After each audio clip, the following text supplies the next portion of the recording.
بسم اللہ الرحمن الرحیم۔ السلام علیکم۔ ایک دکھ بھری داستان، ایک ماں کی بد دعا جس نے اس کے بیٹے کی زندگی بدل دی۔ ایک بہن کہتی ہیں کہ ایک دن میں اپنے گھر کی صفائی کر رہی تھی، اتنے میں میرا بیٹا آیا اور شیشے سے ایک شاہکار تحفہ گرا دیا اور وہ ٹوٹ گیا۔ میں اس سے بہت ناراض تھی کیونکہ یہ بہت مہنگا تھا اور میری ماں نے مجھے دیا تھا اور میں اسے پسند کرتی تھی اور اسے رکھنا چاہتی تھی۔ میں نے غصے سے اسے بلایا اور کہا، میرا رب ایسی دیوار گرائے جو تمہاری ہڈیاں توڑ دیں۔ بہن کہتی ہیں، سال گزر گئے اور میں اس بد دعا کو بھول گئی اور مجھے اس کی پرواہ نہیں تھی اور نہ ہی مجھے معلوم تھا کہ وہ آسمان پر چڑھ گئی ہے۔ میرا بیٹا اپنے بھائیوں اور بہنوں کے ساتھ پلا بڑھا اور وہ میرے دل میں میرے بیٹوں میں سب سے زیادہ پیارا تھا۔ میں اس کو ہوا لگنے سے بھی ڈرتی تھی۔ وہ میرے لیے اپنے بھائیوں اور بہنوں سے زیادہ نیک تھا۔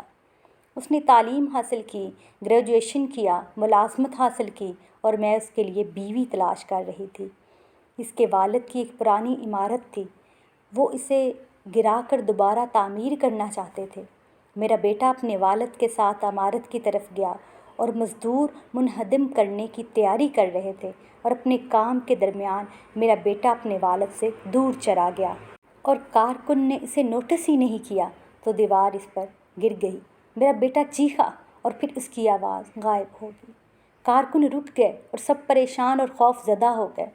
انہوں نے بڑی مشکل سے اس سے دیوار ہٹائی اور ایمبولینس آئی اور اس کے جسم لے جانے کے قابل نہ رہا تھا کیونکہ شیشے کی طرح گر کر ٹوٹ گیا تھا، تو انہوں نے اسے بڑی مشکل سے اٹھایا اور انتہائی نگہداشت میں منتقل کیا۔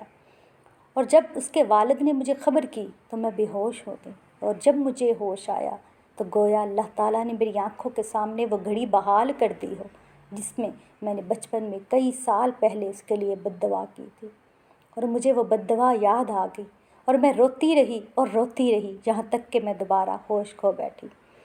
جب ہسپتال میں مجھے افاقہ ہوا تو میں نے اپنے بیٹے کو دیکھنے کے لیے کہا۔ میں نے اسے دیکھا اور کاش میں نے اسے اس حالت میں نہ دیکھا ہوتا۔ ان لمحوں میں دل کی دھڑکن رک گئی اور میرے بیٹے نے آخری سانس لی۔ میں نے روتے ہوئے کہا، کاش وہ دوبارہ زندہ ہو جائے، گھر کے تمام فن پاروں کو توڑ دے، بس میں اسے نہ کھوؤں۔ کاش میں گونگی ہو جاتی اور اس کو بد دعا نہ دیتی۔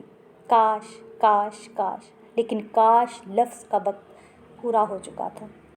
ایک شخص عبداللہ بن مبارک رحمہ اللہ علیہ کے پاس اپنے بیٹے کی نافرمانی کی شکایت کرنے آیا۔ ابن مبارک نے اس سے پوچھا، کیا تم نے اس کے لیے بد دعا کی؟ اس نے کہا، ہاں۔ اس نے کہا، جاؤ، تم نے اسے خراب کر دیا۔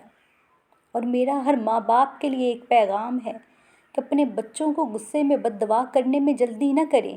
شیطان مردود سے اللہ کی پناہ مانگیں، اپنی زبانوں سے وعدہ کریں کہ وہ اپنے بچوں کے لیے کامیابی اور رہنمائی کے لیے دعا کریں، ان کو بد دعا نہ دیں، اور جان لیں کہ اپنے بچوں کے لیے بد دعا کرنے سے ان میں فساد، ضد اور نافرمانی ہی بڑھ جاتی ہے۔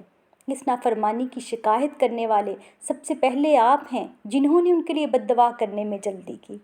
اپنے بچوں کو بد دعا نہ دیں بلکہ اللہ سے ان کی اصلاح اور رہنمائی کے لیے دعا کریں، اور جب بھی اپنے بچوں کو خوش ہوتے اور کھیلتے ہوئے پائیں تو ان کے لیے یہ دعا مانگیں، اے اللہ، میں تجھ سے دعا کرتا ہوں کہ انہیں جنت میں خوش رکھ جیسا کہ تو نے انہیں دنیا میں خوش رکھا۔